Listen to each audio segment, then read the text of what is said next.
Hi, this is Matt Stoller, again from OpenLeft.com, and I watched the debate along with many of you. Fantastic and mean-spirited, and Obama was a coherent, calm elucidator of policies.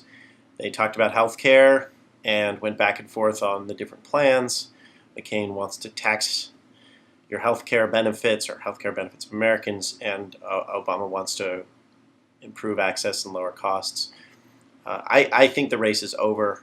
Obama's going to win, and the only question is how large the lead will become. And I think that's largely dependent on external events, the economic meltdown, et cetera, et cetera.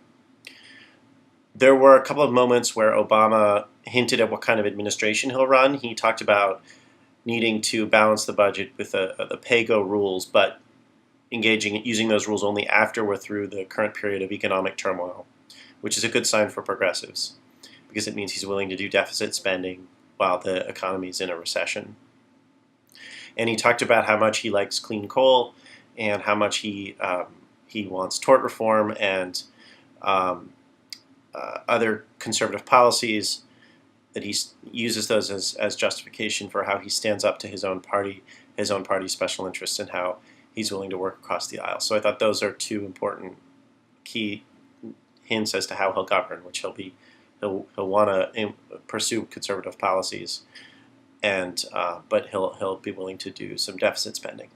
So that's what I thought of the debate tonight, and good luck.